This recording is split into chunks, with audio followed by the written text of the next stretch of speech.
নমস্কার। রবীন্দ্রনাথ ঠাকুরের শ্রুতি নাটক সূক্ষ্ম বিচার। নমস্কার মশাই, ভালো আছেন? ভালো আছেন? ভালো আছেন মানে কি? অর্থাৎ সুস্থ আছেন? সুস্থ? স্বাস্থ্য কাকে বলে? আমি জিজ্ঞাসা করছিলাম মশাই শরীর গতিক। তবে তাই বলো, আমার শরীর কেমন আছে জানতে চাও? তবে কেন বলছিলে আমি কেমন আছি? আমি কেমন আছি আর আমার শরীর কেমন আছে, এ দুটো কি এক হলো? আরে আমি কে আগে সেইটা তো বলো। আগে আপনি তো চণ্ডীচরণ বাবু। সে বিষয়ে গুরুতর তর্ক উঠতে পারে। ও মা, তর্ক উঠবে কেন? আপনি বরঞ্চ আপনার পিতা ঠাকুরকে জিজ্ঞাসা করবেন। বলি, নাম জিনিসটা কি?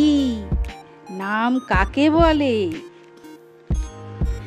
এ নাম নাম নাম হচ্ছে মানুষের পরিচয়। নাম কি কেবল মানুষের আছে, অন্য প্রাণীর নেই? ঠিক কথা। তাহলে মানুষ এবং অন্যান্য প্রাণীর? কেবল মানুষ, প্রাণী, এছাড়া আর কিছুর কি নাম নেই? তবে বস্তু চেনার কি উপায়? ঠিক আছে, মানুষ, প্রাণী এবং বস্তুর পরিচয়।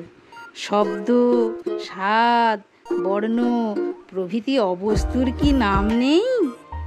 হ্যাঁ, তাও বটে। তাহলে মানুষ, প্রাণী, বস্তু, শব্দ, স্বাদ, বর্ণ প্রভৃতি অবস্তুর এবং আমাদের মনোবৃত্তি ও হৃদয় বৃত্তি। এবং আমাদের মনোবৃত্তি ও হৃদয় বৃত্তি। এবং আমাদের অন্তর ও বাহিরের যাবতীয় পরিবর্তনের ভিন্ন ভিন্ন অবস্থান। এবং অন্তর ও বাহিরের যাবতীয় পরিবর্তনের ও অভিন্ন ও ভিন্ন ভিন্ন অবস্থান। এবং না বলে এখানে একটা ইত্যাদি লাগালে ভালো হয় না? আচ্ছা, বেশ বেশ, তাহলে সমস্তটা কি হলো বলো তো? কথাটা একবার পরিষ্কার হয়ে যাক। পরিষ্কার? মানে পরিষ্কার হবে কিনা বলতে পারি নে, তবে একবার চেষ্টা করেই দেখতে পারি। মানে নাম হচ্ছে মানুষের এবং অবস্তু, না না না না বস্তুর এবং অবস্তুর এবং বাহিরের ও অন্তরের যাবতীয় হৃদয় বৃত্তি, না না না না মনোবৃত্তি, হ্যাঁ না না না মনোবৃত্তি যাবতীয় পরিবর্তনের অবস্থার। ধুর বাবা, এ তো বড় মুশকিল হলো, কিছুতেই গুছিয়ে উঠতে পারছি না। হ্যাঁ, এক কথায় নাম হচ্ছে মানুষের এবং প্রাণীর, দুরকে থাক, মানুষের, প্রাণীর এবং ইত্যাদি পরিচয়ের উপায়। কিন্তু এ সম্বন্ধেও তর্ক আছে। বলি, পরিচয় কাকে বলে? আমি কাউকে বলিনি, আপনি বলুন। ভিন্ন ভিন্ন পদার্থের প্রভেদ অবগত হয়ে তাদের স্বতন্ত্র করে জানা। কি এই ঠিক তো? হ্যাঁ, এছাড়া তো কিছু হতেই পারে না। তাহলে তুমি অস্বীকার করছো না? আজ্ঞে না। যদি অস্বীকার করো তাহলে এ সম্বন্ধে গুটিকতক তর্ক আছে। না না, আমি কিছু মাত্র অস্বীকার করিনি। না না, মনে করো যদি করো। আজ্ঞে না, মনেও করতে পারিনি। তুমি না করো, যদি আর কেউ করে? কারো সাধ্যই নেই যে করে, এত বড় দুঃসাহসী কে আছে? আচ্ছা বেশ, এটা যেন স্বীকারই করলে, কিন্তু তারপর নামই যদি পরিচয়ের একমাত্র উপায় হবে, তবে আমার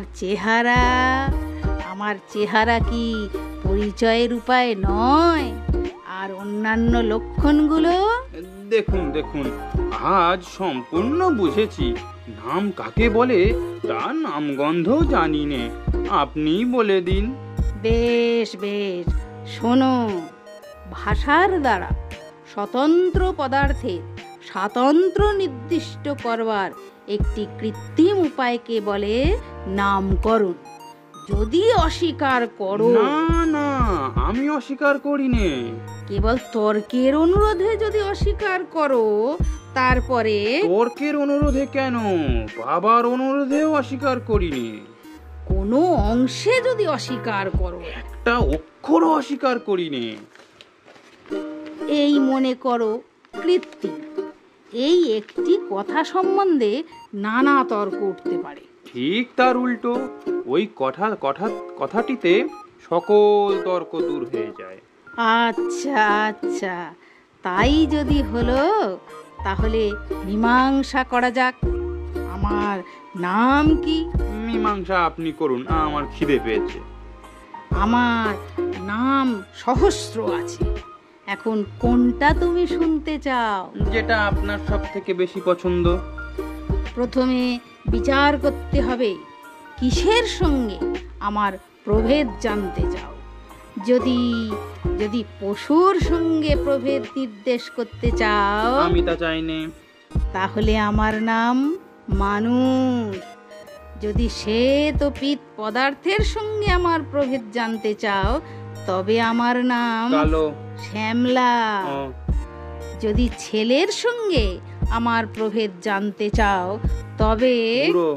মধ্যবয়সী। তবে চণ্ডীচরণ কার নাম মশাই? একটি মনুষ্যের মধ্যে একটি উচ্চমানের শ্যামবর্ণের মনুষ্য বিশেষের মধ্যে একটি পূর্ণ পরিণত মনুষ্যের মধ্যে তার জন্মকাল থেকে আজ পর্যন্ত যে সকল পরিবর্তন অহরহ সংঘটিত হচ্ছে এবং মৃত্যুকাল পর্যন্ত হবার সম্ভাবনা আছে, সেই পরিবর্তন ও পরিবর্তন সম্ভাবনার কেন্দ্রস্থলে যে একটি সজ্ঞান ঐক্য বিরাজ করছে, তাকেই একদল লোক, অর্থাৎ সেই লোকেদের সজ্ঞান ঐক্য চণ্ডীচরণ নাম নির্দেশ করে। সর্বনাশ মশাই, বেলা হলো, অত্যন্ত খিদে পেয়েছে। এবার তবে আরে রসো রসো রসো, আসল কথাটাই তো মীমাংসা হয়নি। তুমি প্রশ্ন করেছিলে আমি ভালো আছি কি। এখন প্রশ্ন এই, তুমি কি জানতে চাও? আমার অন্তর্গত প্রাণী কেমন আছে জানতে চাও, না মনুষ্য কেমন আছে জানতে চাও? মানে গোড়ায় কি জানতে চেয়েছিলাম তা বলা ভারী শক্ত, কিন্তু আপনার সঙ্গে কথা কয়ে এখন অনুমান হচ্ছে আপনার সজ্ঞান ঐক্য কেমন আছে, এটা আমার অজ্ঞান অভিপ্রায় ছিল। দেখো, অত্যন্ত কঠিন প্রশ্ন জিজ্ঞাসা করেছিলে। তাহলে মাফ করবেন, অপরাধ করেছি। এখন অনুতাপে এবং পেটের জ্বালায় দগ্ধ হচ্ছি। এরকম প্রশ্ন আমি আর কখনো আপনাকে জিজ্ঞাসা করব না। আমি ভালো আছি কিনা জিজ্ঞাসা করলে প্রথমে জানতে হবে ভালো বা মন্দ কাকে বলে।